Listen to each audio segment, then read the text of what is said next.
Et on est déjà de retour pour la suite de ce grand journal. On passe à présent à la chronique Le pourquoi du comment.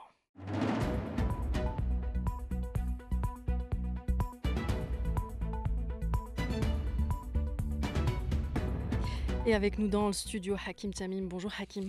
Bonjour Soukaina, bonjour à toutes et à tous. Alors aujourd'hui, on a beaucoup de questions, hein. Pourquoi le football déchaîne-t-il tant de passion plus que d'autres sports? Pourquoi le football semble être un déclencheur d'émotions? Eh bien, sachez que pendant un match de football, le supporter cesse d'être lui-même. Il se découvre des réactions par voie bizarres. Cela ne concerne pas que le football.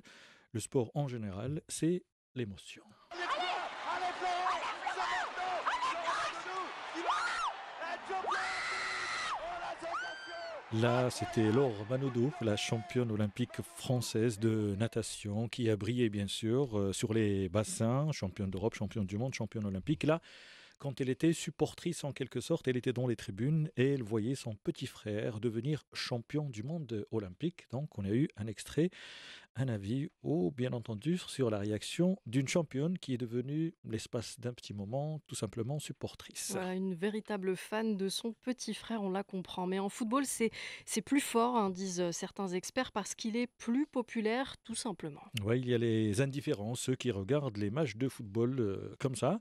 Et puis il y a les autres, c'est-à-dire les enthousiastes qui crient, sautent de joie, pleurent, parce que le football vous fait passer par tous les états, l'allégresse, l'anxiété et aussi la tristesse. Le football, c'est un spectacle et ces émotions, bien sûr, elles se partagent et nous aimons ça. C'est pas nouveau. Le fait justement d'assister ensemble à un spectacle, eh bien, c'est quelque chose qui nous permet de communier finalement autour d'émotions communes et on pourrait presque dire, si on s'autorisait un petit peu de lyrisme, que les footballeurs sont des espèces de gladiateurs modernes dans ces espèces de stades justement qui remplacent les arènes d'antan et chacun peut s'identifier à ces héros dans le fond.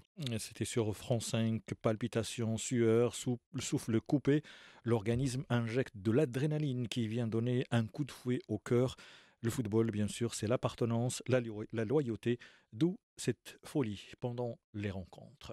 Quand l'émotion prend le pas, il y a aussi la mauvaise foi, voire la superstition. Un vrai fan conteste les décisions de l'arbitre, déteste l'adversaire alors qu'il ne lui a rien fait. Au stade, devant sa télé, le fan croit que la tenue qu'il porte a un impact sur le jeu.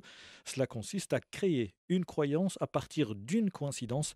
Le fan reste scotché devant sa télé, il ne rate aucune miette. Comme les buts sont peu fréquents, il faut toujours être attentif. C'est pas le football un sport qui se décide vraiment au début ou qui se décide vraiment à la fin. Il faut être attentif tout du long et une espèce de tension latente comme ça qui s'installe, qui parcourt les matchs. En règle générale, les pauses dans le football, elles sont assez courtes, ce qui, encore une fois, participe au fait qu'il y ait une espèce de tension comme ça qui s'installe dans les rencontres. On n'a pas vraiment l'opportunité de souffler.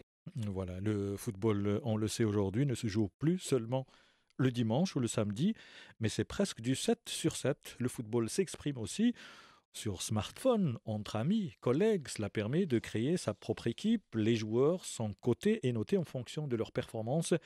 On le sait, le football, c'est un sport séculaire créé par les Britanniques au 19e siècle, même si certains estiment que le football, dans un autre format, a vu le jour en Chine. Ça aussi, c'est une information. Merci Hakim Tamim, on apprend des choses, hein, dans cette chronique, le pourquoi du comment, et puis on est tous un peu coupables, hein, d'avoir vécu plein d'émotions devant Surtout notre... avec le Real Madrid. ou avec le Barça, Hakim Tamim, Surtout le ça Real. dépend. Ou pendant le Classico, tout simplement. Hein, Non, qu'on passe un peu cette particulier. semaine, on a assisté au match Barça-Benfica avec ce Oui, retournement avec cette de situation. remontada. Et aussi Manchester City et PSG, les Anglais qui Exactement. menaient 2-0 et le PSG qui l'emporte 4-2. Voilà, des matchs qu'on aime bien voir justement, mais qu'on ne voit pas souvent parce que ce n'est pas tout le temps qu'on a des performances aussi extraordinaires. Merci beaucoup Hakim C'est moi. Tamim, c'était le pourquoi du comment. Restez avec nous, un peu de musique.